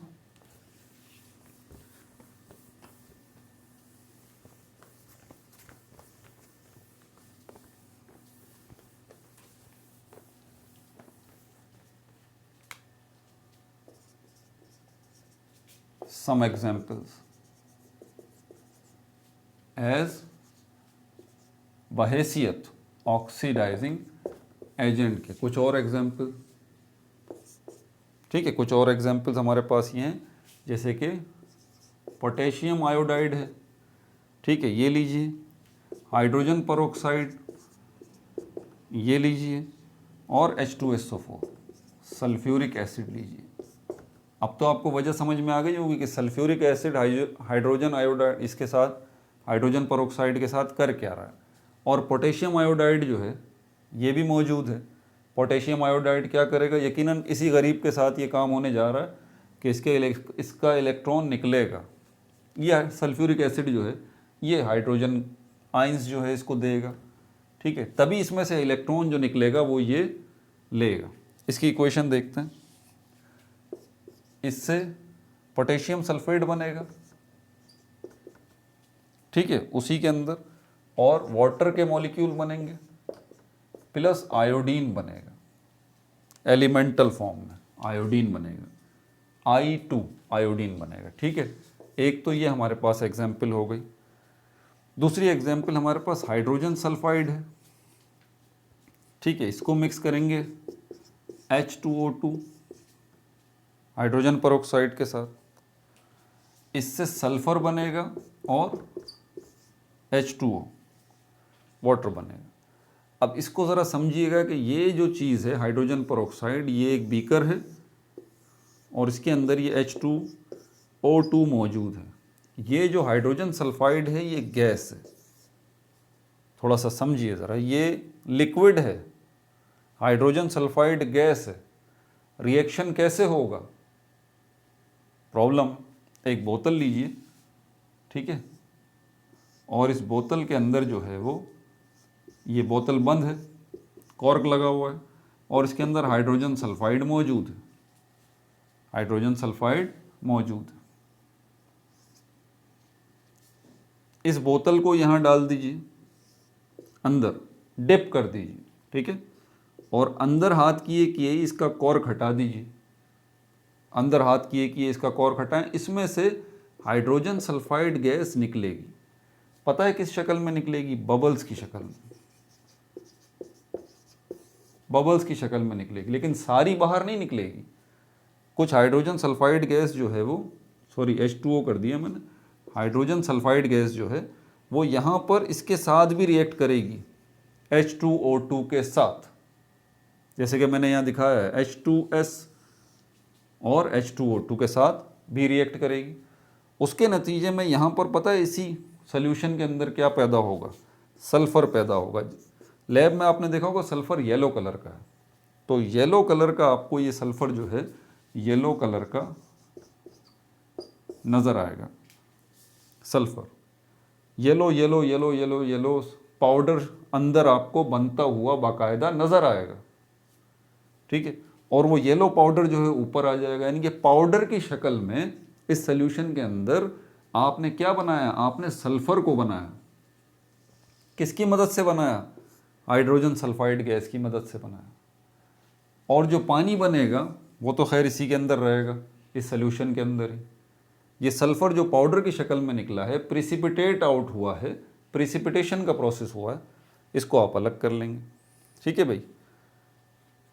ये बात भी हो गई। अब आगे चलें तो ये दो एग्जाम्पल हमने देखी, सम अदर एग्जाम्पल्स, इनके अंदर भी हाइड्रोजन सल्फाइड जो है, यहाँ पर भी हाइड्रोजन सल्फाइड ने ऑक्सीडाइजिंग एजेंट का किरदार अदा किया और यहाँ पर भी किया, ठीक है। अब इसकी डिटेल्स में मैं नहीं जा सकता कि यहाँ पर ऑक्सीडाइजिंग एजेंट की हैसियत से इसने क्या इससे इलेक्ट्रॉन का लॉस करवाया, या फिर क्योंकि H2SO4 मौजूद है तो उसमें और पॉसिबिलिटीज़ भी हैं। ज़रूरी नहीं है कि हाइड्रोजन आयन प्रोड्यूस करके वो शर्तें पूरी करे इलेक्ट्रॉन को गेन करने वाली या लॉस करने वाली, तीनों में से कोई एक पॉसिबिलिटी मौजूद है, ठीक है। अब मैं उसकी डिटेल में नहीं जाऊंगा, या तो लॉस ऑफ इलेक्ट्रॉन होगा, या गेन ऑफ ऑक्सीजन होगा, या गेन ऑफ हाइड्रोजन होगा, ठीक है। यहाँ पर भी ऐसी सिचुएशन होगी, तभी ऑक्सीडेशन का प्रोसेस हम इसमें देखेंगे, ठीक है। लेकिन वो उस डिटेल में भी फ़िलहाल मैं नहीं जा सकता, बात वरना तवील हो जाएगी बहुत ज़्यादा। इसकी सारी डिटेल्स तो हम उसमें देखेंगे जो अगली वीडियो आएगी, इसमें ऑक्सीडेशन, रिडक्शन, ऑक्सीडाइजिंग एजेंट और रिड्यूसिंग एजेंट जो है वो सब डिस्कस करेंगे पूरी एग्जाम्पल्स के साथ, ठीक है भाई। और क्या है इसके अंदर?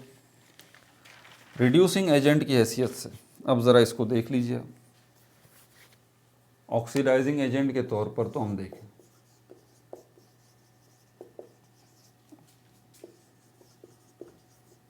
रिड्यूसिंग एजेंट यानी कि एक ही चीज़ H2O2। ज़रा ये क्वेश्चन हमारे जहन में आता है, यार एक चीज़ ऑक्सीडाइजिंग एजेंट है तो वही क्या रिड्यूसिंग एजेंट भी हो सकती है?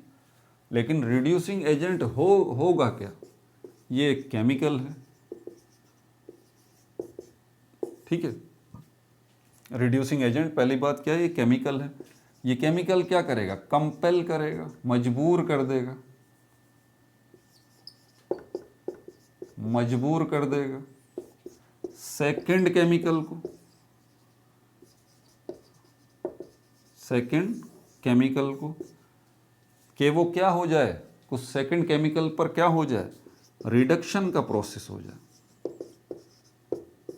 रिडक्शन का प्रोसेस हो जाए। रिड्यूसिंग एजेंट जो खुद केमिकल है वो दूसरे केमिकल को कंपेल, मजबूर करेगा कि उस केमिकल पे क्या हो जाए? रिडक्शन का प्रोसेस हो जाए। रिडक्शन के प्रोसेस में क्या होगा?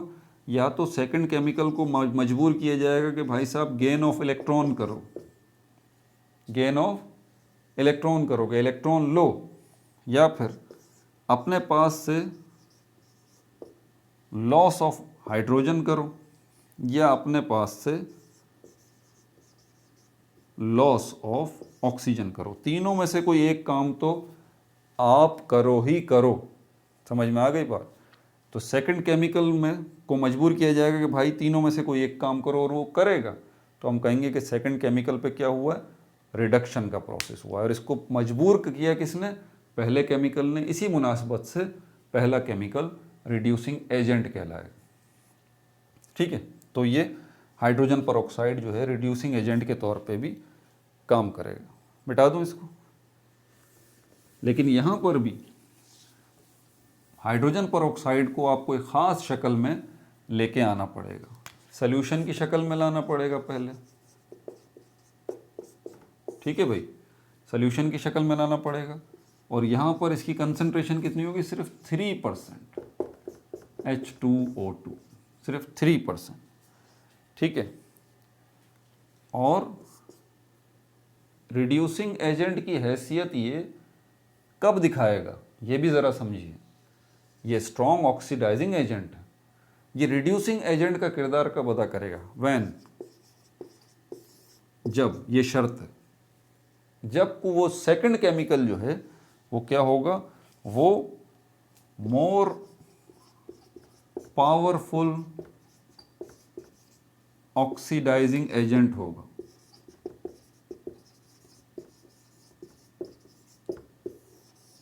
देखें भाई, बात ज़रा समझने की है। H2O2 क्या है, ऑक्सीडाइजिंग एजेंट। अब ऑक्सीडाइजिंग एजेंट तो बहुत सारे पावरफुल होते हैं, ठीक है, तो ये सिर्फ अकेला पावरफुल ऑक्सीडाइजिंग एजेंट थोड़ी है, कोई दूसरा भी है। कोई दूसरा X सपोज कर लेते हैं, X जो है कोई दूसरा केमिकल है, ये मोर पावरफुल है, इससे ज़्यादा पावरफुल ये X जो दूसरा केमिकल है, ये ऑक्सीडाइजिंग एजेंट इससे ज़्यादा पावरफुल है। शेर को सवा शेर टकरा गया। अब क्या होगा, इसकी ऑक्सीडाइजिंग एजेंट वाली हैसियत ख़त्म हो जाएगी, क्योंकि ये पावर के मुकाबले में इससे कम है। ये दूसरा केमिकल ज़्यादा पावरफुल ऑक्सीडाइजिंग एजेंट है, ये कम पावरफुल ऑक्सीडाइजिंग एजेंट है, तो अल्टीमेटली इसकी ये वाली हैसियत ख़त्म हो जाएगी, ऑक्सीडाइजिंग एजेंट वाली हैसियत, रिड्यूसिंग एजेंट वाली हैसियत अब इसकी बन जाएगी। अब ये कंपेल नहीं करेगा हाइड्रोजन परऑक्साइड दूसरों को, कंपेल हो जाएगा, मजबूर हो जाएगा, क्योंकि एक X दूसरा जो केमिकल है वो ज़्यादा पावरफुल ऑक्सीडाइजिंग एजेंट, ठीक है भाई। और उसके नतीजे में क्या निकलेगा, जब ऐसा होगा तो इसका रिजल्ट क्या निकलेगा,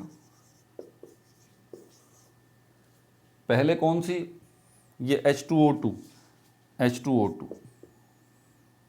कन्वर्ट इनटू गैशियस ऑक्सीजन। याद है आपको, H2O2 जो है हम देख रहे थे कि ये हाइड्रोजन वाटर में कन्वर्ट हो रहा है और एटॉमिक ऑक्सीजन में, लेकिन अब ऐसा नहीं होगा। जब ये खुद हाइड्रोजन परऑक्साइड रिड्यूसिंग एजेंट का किरदार अदा करेगा, तो अब जो है वो हाइड्रोजन परऑक्साइड एटॉमिक ऑक्सीजन नहीं बल्कि गैशियस ऑक्सीजन रिलीज करेगा।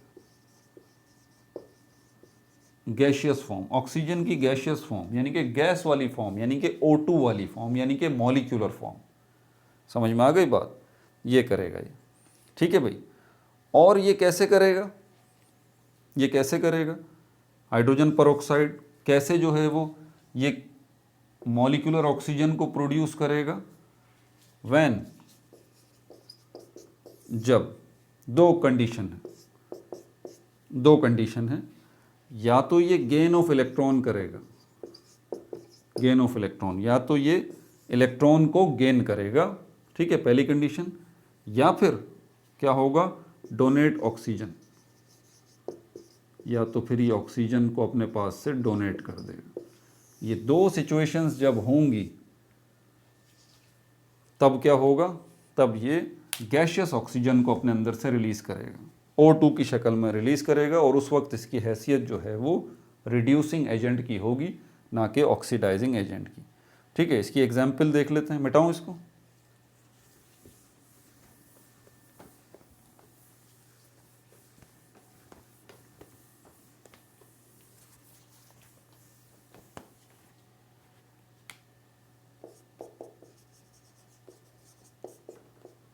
एग्जाम्पल इसकी, H2O2 reduces acidic potassium permanganate KMNO4 solution।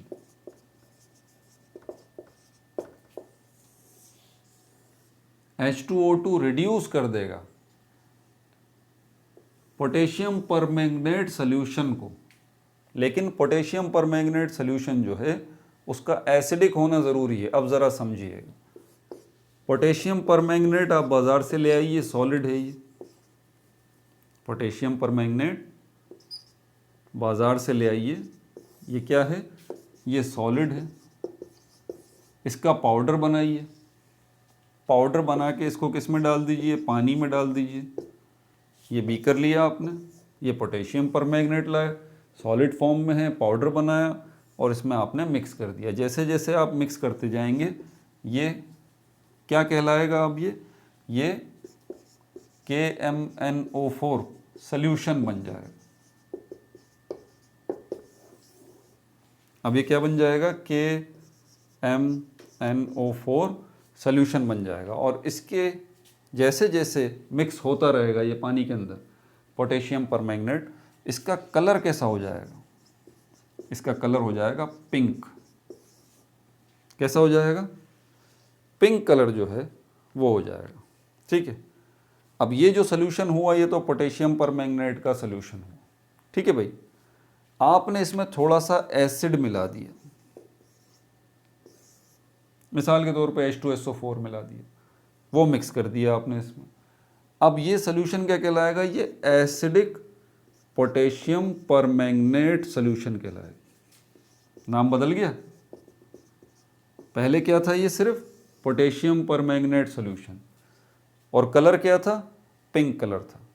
जब आपने थोड़ा सा इसमें एसिड मिला दिया, अब ये कहलाया एसिडिक पोटेशियम परमैंगनेट सॉल्यूशन। अब इसका कलर बन गया पर्पल। ठीक है भाई, अब आपने हाइड्रोजन परऑक्साइड को इसमें मिक्स करना है। जैसे जैसे हाइड्रोजन परऑक्साइड आप इसमें मिक्स करते रहेंगे इसका कलर चेंज हो जाएगा। इसका नतीजा क्या निकलेगा, रिजल्ट क्या निकलेगा, डी कलराइजेशन।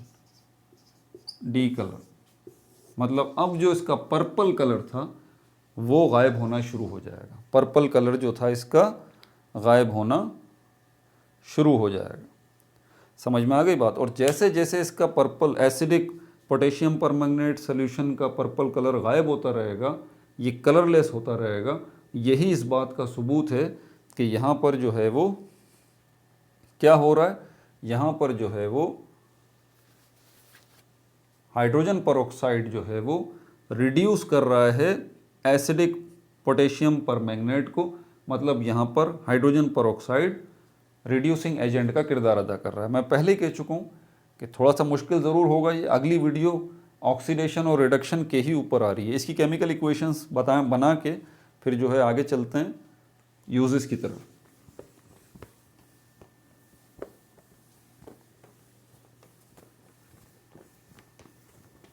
नोट करते रहें इनको।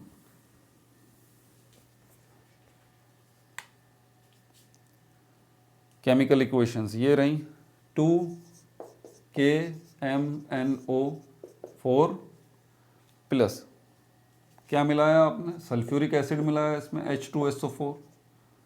ठीक है, फिर आपने इसमें क्या मिलाया, H2O2। 5 मोल जो है आपने इसमें किसके मिलाए, हाइड्रोजन परऑक्साइड के। 3 मोल जो हैं वो सल्फ्यूरिक एसिड के और 2 मोल जो हैं वो पोटेशियम परमैंगनेट के। ठीक है, और उसके बाद क्या बना, पोटेशियम सल्फेट बना। और क्या बना, मैंगनीज सल्फेट बना, MnSO4 मैंगनीज सल्फेट बना। पोटेशियम सल्फेट बना उसी बीकर के अंदर, उसी बर्तन के अंदर। उसके अलावा मैंगनीज सल्फेट बना, 8 मॉलिक्यूल बने वाटर के। और सल्फर डाइऑक्साइड गैस बनी, और सॉरी ऑक्सीजन गैस बनी 5, ये 5 है, 5O2। 5 जो है वो 5 जो है वो ऑक्सीजन के मॉलिक्यूल बने। ठीक है भाई, ये इक्वेशन भी आ गई। जो मुझे पता है ज़्यादातर लोग नोट भी नहीं कर रहे होंगे, बच्चे ख़ास तौर पे बोल रहे होंगे यार क्या सर का दर्द है। भाई सर का दर्द तो है, मजबूरी है। ठीक है भाई, एक और एग्जाम्पल इसकी देख लीजिए। हमारे पास दूसरे भी मौजूद हैं, जैसे कि क्लोरीन है और H2O2। यहाँ पर भी जो है वो क्लोरीन, क्योंकि क्लोरीन गैस जो है वो खुद स्ट्रॉन्ग ऑक्सीडाइजिंग एजेंट है। यहाँ पर ये H2O2 इतना स्ट्रॉन्ग नहीं है, इसीलिए ये रिड्यूसिंग एजेंट का किरदार अदा करेगा। और यहाँ पर जो है वो क्या बनेगा, हाइड्रोक्लोरिक एसिड बनेगा और जो है वो ऑक्सीजन गैस बनेगी। ठीक है भाई, ये सेकंड इक्वेशन भी आ गई। अब चलते हैं फाइनली इसके यूजेस की तरफ। मिटा दूं इसको।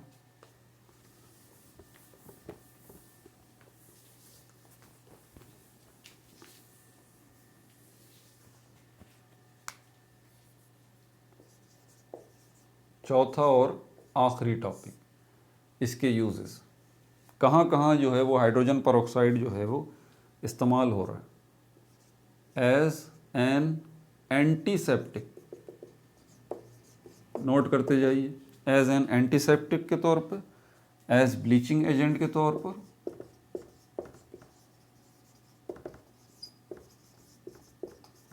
एज ब्लीचिंग एजेंट के तौर पर, बहैसियत ब्लीचिंग एजेंट के तौर पर, रीस्टोरिंग पेंटिंग्स, पेंटिंग्स खराब हो गई हैं, रीस्टोरिंग पेंटिंग्स, पेंटिंग्स खराब हो गई हैं, उनको दोबारा पुरानी हालत में लेके आना कि फ्रेश हो जाएं ये पेंटिंग्स, पुराने कलर इनके बहाल हो जाएं। एज फ्यूल कंपोनेंट, जैसे कि गाड़ियों में फ्यूल इस्तेमाल होता है, पेट्रोल, बाइकों में, कारों में, तो हाइड्रोजन परऑक्साइड को क्या फ्यूल की हैसियत से भी इस्तेमाल किया जाता है? बिल्कुल इस्तेमाल किया जाता है, उसको भी देखेंगे। और पांचवें नंबर पर other uses, other uses. First use as an antiseptic. Antiseptic का मतलब होता है जरासीम कुश। जरासीम कुश मतलब ये है कि जर्म्स को मारने वाला, जर्म्स को मारने वाला जरासीम कुश। जो माउथ वॉशेस होते हैं, माउथ वॉश बाज़ार से मिलते हैं ये, ठीक है, लीजिए, लिक्विड होते हैं, कुल्ली कीजिए, आपके माउथ में जितने जर्म्स वगैरह हैं सब जो हैं वो किल हो जाएंगे। ठीक है, तो ये माउथ वॉशेस इनमें इस्तेमाल होता है हाइड्रोजन परऑक्साइड का। इसके अलावा जो है वो क्लीनिंग वुड्स, ज़ख़म वगैरह हम साफ़ करते हैं, क्लीनिंग वुंड्स। आपके कोई गहरा ज़ख़म आ गया है, ठीक है, कई दिन पट्टी हो रही है, तो नई पट्टी करने से पहले ज़ख़म को साफ़ किया जाता है। तो हाइड्रोजन परऑक्साइड को जो है वो ज़ख़मों की सफाई के लिए भी इस्तेमाल किया जाता है। दूसरा किरदार इसका as bleaching agent, as bleaching agent. Bleaching agent जो है वो कई तरह के होते हैं। ब्लीचिंग एजेंट का काम ये होता है सफ़ेदी लेके आना, सफ़ेदी लाना। आसान लफ्ज़ों में कपड़ों में लगाया जाता है, ब्लीच लगाई जाती है, कपड़े जो वाइट होते हैं, जो थोड़ा उन पर डल कलर हो जाता है, ठीक है, उनकी वाइटनेस जो है वो निखर के सामने आ जाती है। तो ब्लीचिंग एजेंट के तौर पे भी इसको इस्तेमाल किया जाता है। ठीक है, डेलिकेट मटेरियल्स के लिए, डेलिकेट मटेरियल्स मतलब नाजुक मटेरियल्स हैं, उनकी सफ़ेदी को बहाल करने के लिए, जैसे कि सिल्क, रेशम है,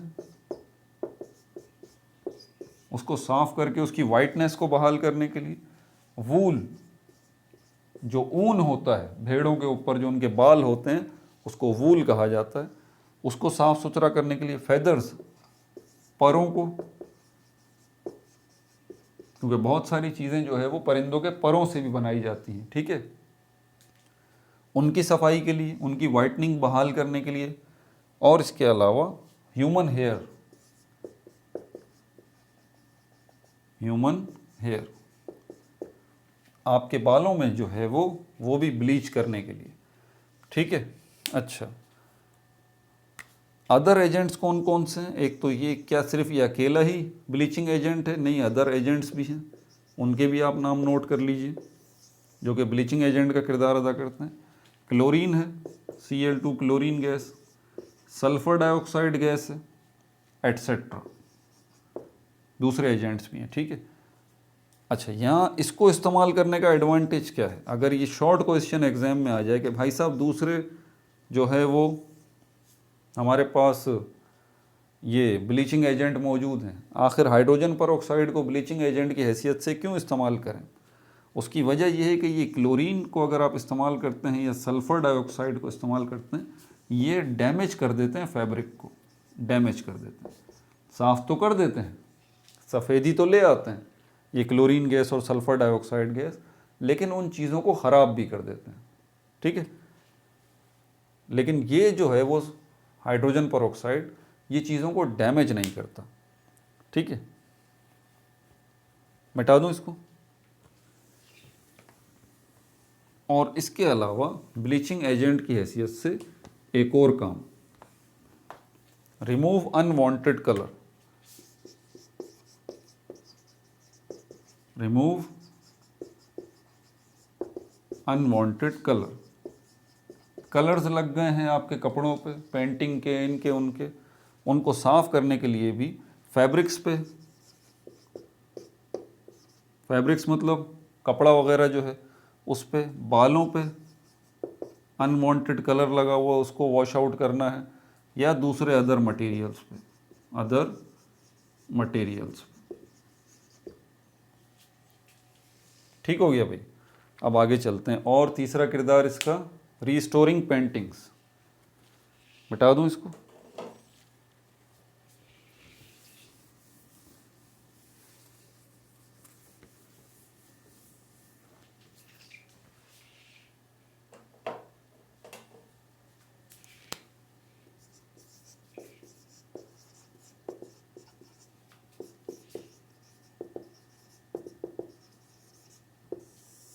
रीस्टोर पेंटिंग्स। पेंटिंग्स आपने की है, पेंटिंग्स पेंट से होती है भाई। किससे होती है?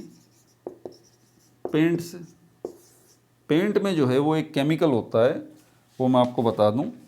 पेंट में जो है वो एक केमिकल होता है जिसको हम कहते हैं लेड कार्बोनेट, PbCO3। ये केमिकल पेंट में मौजूद होता है। किसी भी किस्म का पेंट हो, नीला, पीला, हरा, लाल, कोई सा भी, जिससे आपने कोई पोर्ट्रेट बनाई है, पेंटिंग की है, हर पेंट में ये लेड कार्बोनेट मौजूद होता है। अच्छा, पेंटिंग आपने लगा दी है दीवार पे, अब एयर भी तो है। एयर के अंदर एक गैस मौजूद है। कौन सी गैस मौजूद है? भले थोड़ी मिकदार में, हाइड्रोजन सल्फाइड। ये हाइड्रोजन सल्फाइड जब पेंट में मौजूद लेड कार्बोनेट के साथ रिएक्ट करेगी तो उसका नतीजा ये हो जाएगा कि आपकी पेंटिंग जो है वो ब्लैक सी हो जाएगी। उसकी फिनिशिंग जो है वो ख़राब हो जाएगी। उसकी वजह यह है कि जब ये हाइड्रोजन सल्फाइड जो है वो लेड कार्बोनेट के साथ रिएक्ट करेगा तो उसके नतीजे में जो है वो क्या बनेगा? लेड सल्फाइड बनेगा। लेड सल्फाइड क्योंकि ब्लैक कलर का होता है, इसका कलर वाइट नहीं होता, तो ये लेड सल्फाइड जो है PbS, ये आपकी पेंटिंग के कलर को डल कर देगा, ख़राब कर देगा। अब आप किस चीज़ का इस्तेमाल करेंगे? H2O2, सल्फ़र डाइऑक्साइड का इस्तेमाल करेंगे, हाइड्रोजन सल्फाइड का इस्तेमाल करेंगे। हाइड्रोजन सल्फाइड लिक्विड फॉर्म में होता है। लेंगे, इस पेंटिंग के ऊपर घुमाएंगे तो क्या होगा? इस पेंटिंग में मौजूद जो लेड सल्फाइड है, जिसकी वजह से ये पेंटिंग ब्लैक सी नज़र आ रही है, मैं बना देता हूँ।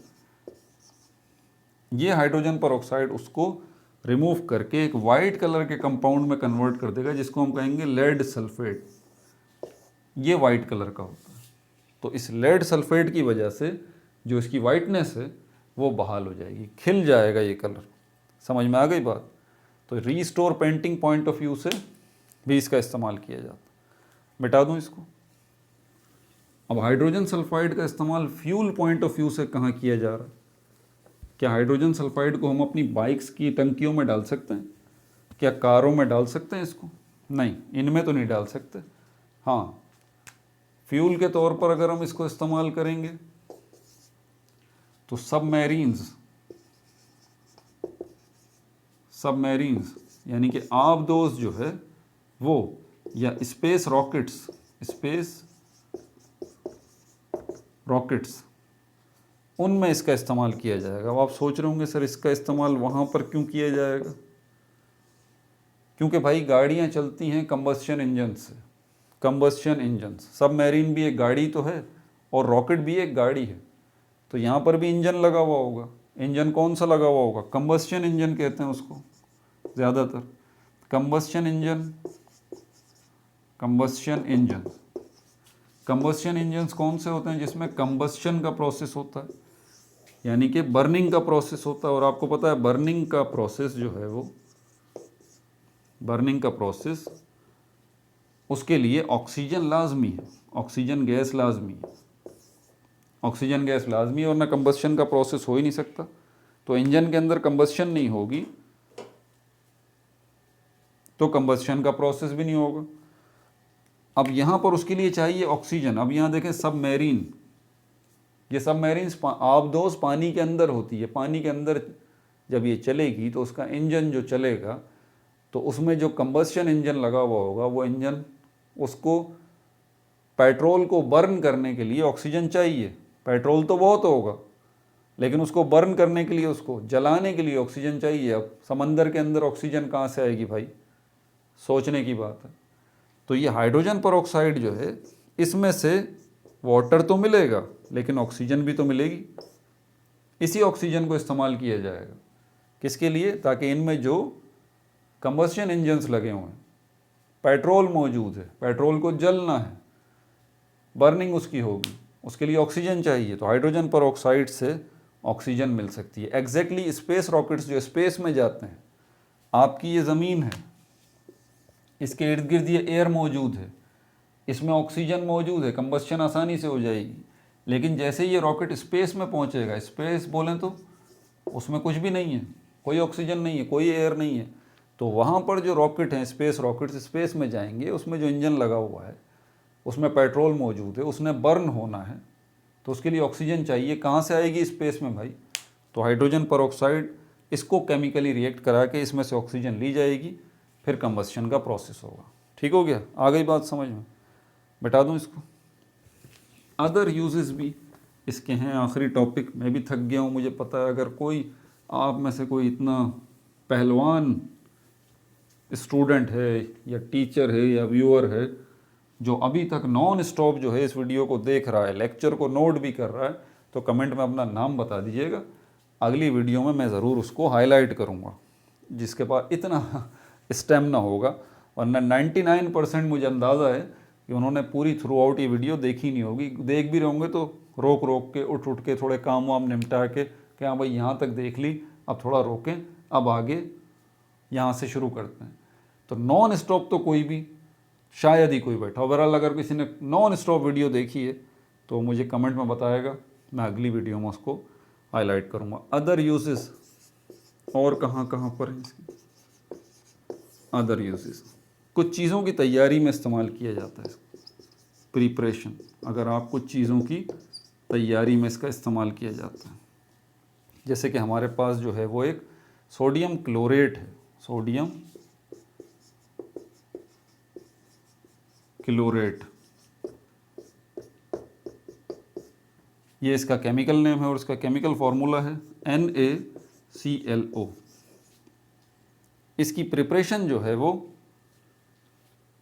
इसकी प्रिपरेशन में हाइड्रोजन परऑक्साइड का यूज़ किया जाता है। इसके अलावा एक और चीज़ जो है, कुछ ऑर्गेनिक परऑक्साइड्स भी हैं। ऑर्गेनिक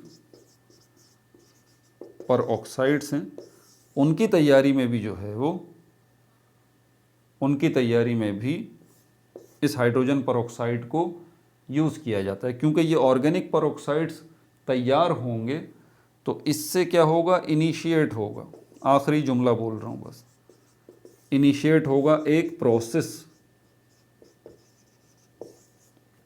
कौन सा प्रोसेस? जिसको पॉलीमराइजेशन कहा जाता है। पॉलीमराइजेशन, ये पॉलीमराइजेशन वो प्रोसेस है जो होता है तो आपकी दुनिया में इतनी वैरायटी ऑफ प्लास्टिक्स जो है, बस एक मिसाल देके समझा रहा हूँ, वो सारी वैरायटी ऑफ प्लास्टिक्स, कितनी जगहों पर प्लास्टिक का इस्तेमाल हो रहा है, इस प्रोसेस की वजह से हो रहा है, पॉलीमराइजेशन प्रोसेस की वजह से। और ये पॉलीमराइजेशन का प्रोसेस हो ही नहीं सकता जब तक के कुछ ऑर्गेनिक परऑक्साइड्स जो हैं वो यूज़ ना हो। और वो ऑर्गेनिक परऑक्साइड्स जो हैं बनाने के लिए आपको क्या चाहिए? आपको हाइड्रोजन परऑक्साइड चाहिए।